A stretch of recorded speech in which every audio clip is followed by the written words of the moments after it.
Welcome Capricorn to your Capricorn January 2022 reading and predictions. Hi, I'm Nigel Saint James, for those of you who are stopping by for the first time, and to the subscribers, well, as always, my love and affection to you. Hope you're doing well. Great to see you again. And as you know, I published the 2022 annual calendar year reading, which uses 12 cards, one for each month of the year, and that is on the playlist on my channel. It's easy to find because there's only about 3 or 4 things on it, and it's listed just as titles, so it's easy to find. Even a baby could do it, as babies have told me. Now, this deck, though, you know, when I do readings, I use a lot of numerology and astrology, don't I? And different things, mystical, Kabbalah, esoteric sort of teachings in relation to the tarot. Well, I'm not saying that I'm not going to do it with this thing, but this deck really acts almost as a portal through which information is channeled directly to you. So there's going to be less emphasis on astrology and numerology this month in this reading. And we're going to look at the image, and the words are just going to flow through. Now, listen to the words, but also listen to the words that are between the words. Do you understand what I mean by that? It may play something to your shadow self or your darker side. Now, there's nothing wrong with that. There's nothing scary about it. But certainly, I find that at this time of year, anyway, it's not a bad idea to do a little bit of weeding of the mental garden, is it? And so you may find that there are things that are brought up which make you think. You know, it may not necessarily all be sunshine and rain, but I can assure you it's a good thing, because I've done your yearly forecast and I can see what a great year it is for you. This is just something that's a bit different for you for this month. Anyway, so we're going to take 5 cards. Let's see what they are now. And they are the Magician. Well, what a wonderful way to start, is it not? There's the 10 of Pentacles. Well, my goodness me, that's a good card for you. There's the 4 of Pentacles. That too is splendid, if I may say so. Well, it remains to be seen, though, because this is different to what we normally do. There's the 10 of Swords.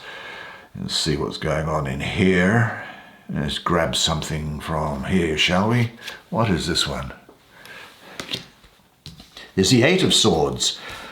Lots of air and money, earth, things to do with your material success. But what we will do, as usual, is I'm going to ask you to come and sit down here next to me. We'll have a good close look at the cards together while I do the reading for you.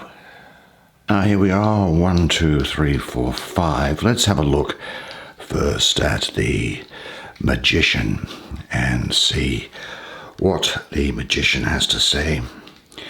In this particular type of reading for you, well, this card, of course, the first of the major arcana to be given a proper number, helps us move from the chaotic ecstasy and divine bliss of unity found in the Fool to forceful action and to manifestation. Now, the title of this card as Magician doesn't refer to stage magicians or sleight of hand. However, this magician is creating change to occur in conformity with his will through the manipulation and control of the universe. His word creates reality. He binds supernatural beings to his will, and he controls the divine forces he summons. The Magician of the Tarot is a figure utterly in control of his resources, and he takes an active role in all things, has a strong influence on results, and manifests the changes he desires through his single-minded focus, will, and direction of his energy. He acts as a conduit between heaven and earth, drawing down divine energy, and he then channels it into the ordinary world. He performs magic. This is not only results magic to gain results in the ordinary world, however. It is also mysticism and magical practices that lead to an ascent towards the divine. Now, what is the mystery here? From the divine chaos came light and a word of power that created the universe. The smallest and the greatest parts of this world alike were pulled from nothingness into blazing life, manifested and given form. This was the path of magic, of will and energy directed into creation. This is the path you also can tread with words of power and the invocation of divine names. Follow my mysteries, and I will show you how to draw down the very angels and manifest their wisdom within yourself. I will show you how to control the heavens and the earth, the sun and the sea. I will give you dominion over all things before you.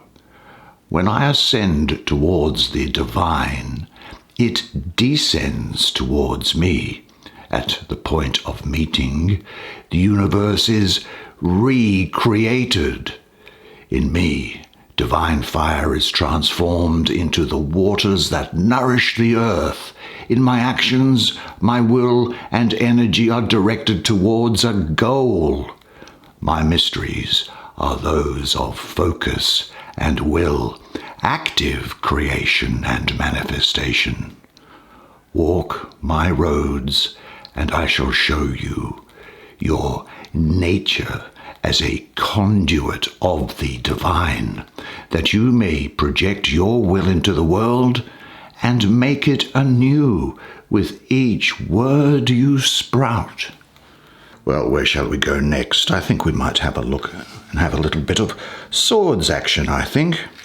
Let's have a look at this card here. Oh, isn't this fascinating? Let's have a look at this. Get a look at that, why don't you? Now, this is the Eight of Swords. Well, here we see a man almost naked, and he's bound to a stick, a pole that the Vikings used to curse an enemy. It's also called a knitting pole, and it usually had a horse's head or a horse's skull on top of it. It may often have been wrapped in horse skin, and the object of the exercise was to point it towards the enemy and curse them. Now his hands and legs are tied with strong rope, which also gags him so he is unable to speak. Although he is not blindfolded, his eyes are closed. He strains every muscle against his bindings, but to no avail. And around him, swords stab into the frozen ground, and atop the knitting pole, the cursing stick, is the clean skull of a horse. Now Odin's ravens tug at the red strings that weave among the swords, and they create a web from which hang three runes: Issa, meaning ice, Perthro, meaning secrets, the hidden, and Haglaz, hailstorm and challenges. The runes work their magic to keep the man frozen in place, beaten down, his plight hidden from the others. Now, the mystery, I think, that is associated with this is that since your first steps on the road of your life, you have been bound by a thread unseen and unknown. The mistresses of law wove it for you and around you, and no step is taken without it pulling you in its direction. You are a captive to your path, a prisoner of the world. As long as you have breath, you shall not escape. I tell you this, for it is fated for me to do so. Every dawn and every nightfall, and all that falls between, is ordained, like the order of the heavens. Yet, bound one, know that I am found in other ways, on the roads set down by those who would control you and bind your will to theirs, on the pathways of duty and circumstance. The storms of life can freeze you and isolate you, keeping hidden your means of control. Know when it is your time to fight and when it is your time to acquiesce, to go along and to go with the flow. Know when to grasp and when to let go. It is there, in the balance between straining against your bonds and allowing them to guide you, that true freedom is granted. Well, we may as well have a look at another swords card then, I think. We'll do them and then we'll do these pentacles. This is the Ten of Swords, another striking image. Again, I think Viking. Let's have a look. Looks like a Viking image to me. What is it? Well, for many cultures, defeat on the battlefield is an unwelcome crisis point, a sign of failure. For most of us, death and destruction are the ultimate evils to be avoided. Well, not so for the Vikings, for whom death on the battlefield was welcomed as a good death. Those who die in this way were taken to the halls of Odin in Valhalla, where they feasted and prepared for the final battle of Ragnarok. Those sent to bring the fallen from the battlefield to Valhalla were ladies known as Valkyries, who allot death to men and govern victory. They were depicted in the sagas and poetry as battle maidens, wearing helmets and blood-drenched chainmail tunics, light shining from their spears. Now, Valkyries were often depicted as terrifying beings in keeping with the experience of utter destruction. They are called wound-giving Valkyries, and their horses are described as feasting on the fodder of ravens, that is, corpses. They are not just choosers of the slain, however. They're sometimes shown as playing an active role in the final breakdown of the self at death, as they not only devour the slain, but can also prophesy death. Do you know the destruction of the self created and administered by the Valkyries on the field of battle gives way to a final aspect of the Ten of Swords, and that is rebirth. Now, from the darkness comes the dawn, and after destruction comes liberation. Our scholars have commented that the capacity to be reborn seems to be most frequently associated with the Valkyries. There are tales of a Valkyrie and her lover reborn 3 times, each time finding each other and loving each other anew. A Valkyrie granting a name to a nameless man, and a Valkyrie whose act of setting herself on fire on the pyramid funeral pyre at the cremation of her partner is seen as an act towards rebirth. And the mystery is, here at the end of all logic and reason, in the battlefield of the mind, night has fallen. As a warrior, you walk the bloody blade road, and with every cutting away and stripping down, the pain increases, yet becomes clearer. With every moment of breakdown, confusion drops away. There is no avoidance possible, for nothing that is born can remain unchanged and unchallenged, and the years of the mind cause it to take on burdens and construct secure worlds that must eventually burn. Like the sacking of a city, the mind must be pillaged. Like the body on the cremation pyre. It must be incinerated in fire and blood. Like the sword and the warrior, it must be tested until it fails, for only in failure and the identification of weakness can strength be founded.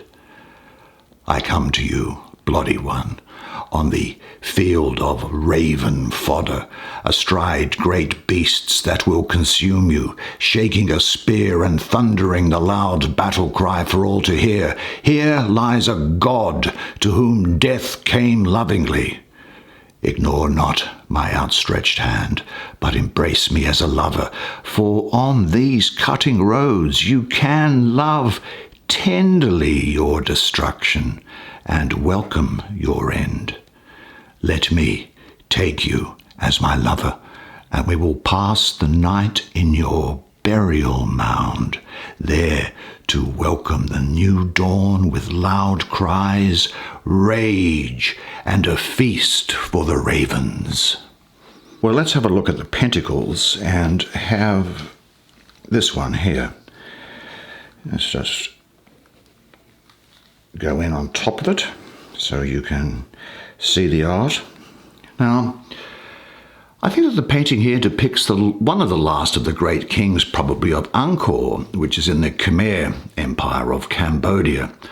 Now, this king rides an elephant, a symbol of great power and wealth, and behind him 3 flags bearing stylized icons of the imperial umbrella, used to provide shade for rulers, incidentally, and an image of the god Garuda, also the name of the Indonesian airline, you might recall, the half-human, half-bird figure that can be found in so many carvings throughout the buildings in Cambodia, at least.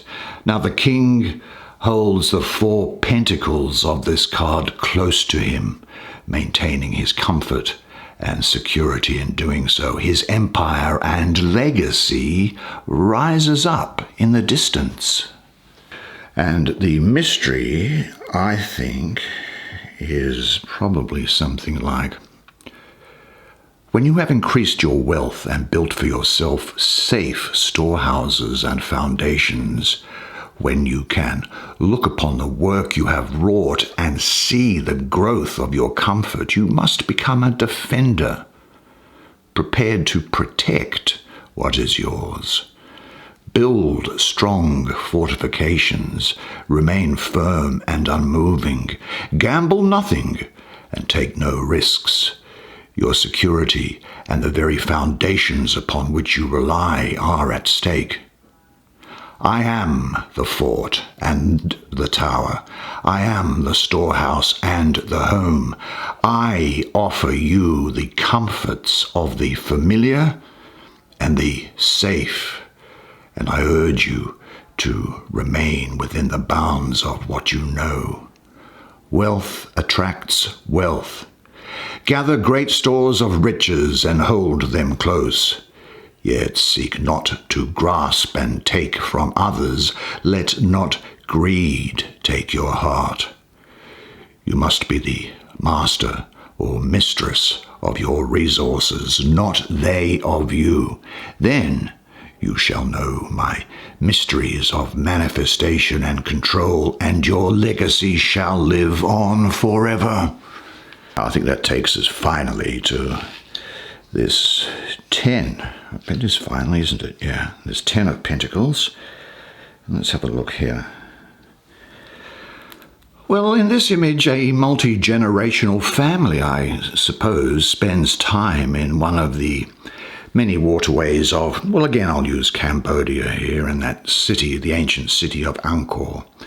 Now, I do recall that the Chinese scholar Zhao Dagan, who wrote of his visit to Cambodia at one time in the medieval period, he reported that it is an excessively hot country requiring bathing several times a day, and that this was often a communal activity, with families having access to a pond or sharing access to even with nearby families.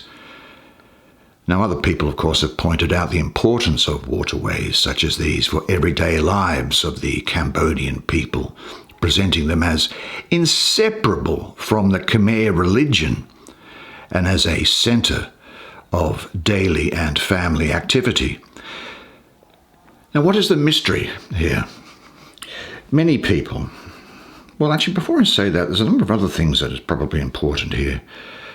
A number of important skills that contributed to daily life focused on waterways such as fishing, irrigation and rice farming. This card shows some of these skills being used by members of the family. 2 young men use spears to catch fish, a skill they may have been taught by their father who stands nearby, petting a docile elephant. Now, this animal symbolizes long life and memory as it lives for many decades. Now, in the midground, a younger woman bathes while another washes the hair of a small boy, reminding us of the focus of the 10 of Pentacles on caring for our family and our health.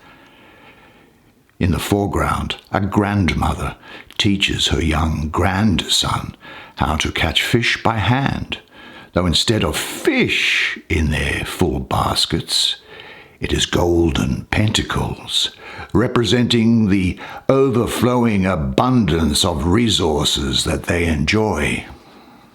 Now, the mystery associated with this. Many people measure success in coin and personal status. They look to themselves and to the journey they have taken, the path they have walked to reach great heights of achievement. Yet the success of a person dies and fades with the passing of time. It is weak, and its song will not linger for long. These are my mysteries, that a true success lies in all, elevating everybody rather than one, that it is found in the lineage you create, that it can be granted and inherited. This is the greatest gift you can give, to ensure that those who come after you are better than you, have greater stores of wisdom. Just as your bones will one day be the foundation upon which your descendants will rest, so let your words of wisdom, your skill, and any wealth you have be the basis of their continued success. This is my road. My name is long life and sweet health, memory and lineage. I am the Lord of long-lasting success and the ties that bind. Mine is the sweetness of knowing your memory will live on, your line will continue, and that the small differences you have made in the world in your span of years may be greater with each passing generation's success. Fascinating cards for you. That is the way it is for you this month.